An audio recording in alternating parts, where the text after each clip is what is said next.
Every time we switch jobs, part of our skills and knowledge, which we have acquired so far, may become redundant at the new job. At the same time, this new job may require skills and knowledge which are novel to us. Hence, every job switch can cause two types of mismatch between our skills and the job requirements. That is, skill shortage and skill redundancy. My name is Ljubica Nedeljkovska, and in what follows, I'll explain what causes skill mismatch and how skill mismatch affect our careers. Job-specific skills take years and sometimes decades to acquire, but there is never a guarantee that there will be a proper demand for the acquired skills at each point of one's career. New technologies, organizational innovations, international outsourcing of production can all cause large-scale mismatch between skills and job requirements. The Light in Europe project puts forward novel measures of skill mismatch that, unlike earlier measures, can capture its two aspects, skill shortage and skill redundancy. Using these measures, we find a number of interesting regularities on the labor market. The figure you're seeing shows that when young employees switch occupations, they switch to jobs where they have larger skill shortage than redundancy. Among those who switch occupations voluntarily, skill shortage always dominates skill redundancy. Among those who switch occupations involuntarily, skill redundancy starts dominating shortage after the age of 38.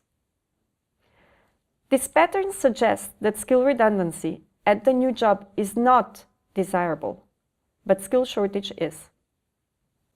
On the next slide, we further observe that the correlation between the skill mismatch of involuntary occupational switchers and the unemployment rate is positive, while the one between skill mismatch of voluntary occupational switchers and the unemployment rate is negative. These findings suggest that unfavorable labor market conditions tend to worsen the skill mismatch for those people who are not in a position to choose their next job optimally. In fact, excess supply of labor in recessions gives employers more choice of new hires. As a result, they may tend to hire workers with excess redundancy. That means workers who are overqualified for the job. At the same time, in recessions, people making voluntary job switches will only make such moves if they find a particularly favorable match, that is, one with large skill shortage and low skill redundancy. So why do people prefer skill shortage over skill redundancy when changing jobs? In a nutshell, the evidence suggests that skill shortage moves allow people to shift to a new learning curve, acquire skills on the job or just prior to the new job, and consequently enjoy the benefits coming from the returns to skill in the form of higher income. In contrast, job changes which induce skill redundancy are detrimental to earnings.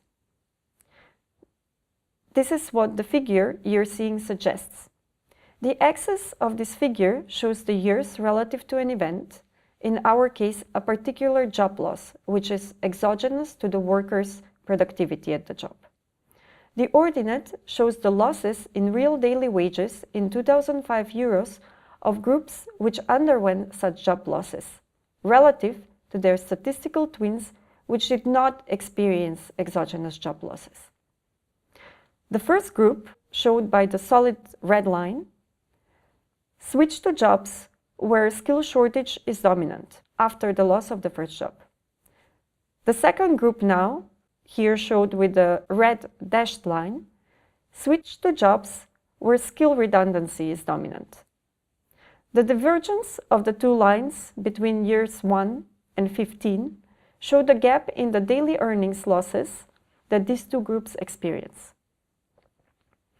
While those moving to jobs with skill shortage quickly even out the wage losses relative to their statistical twins, as observed by the fact that the solid line is very close to zero throughout the job loss period, the redundancy switchers lose €6.5 per day after the job loss, compared to their statistical twins.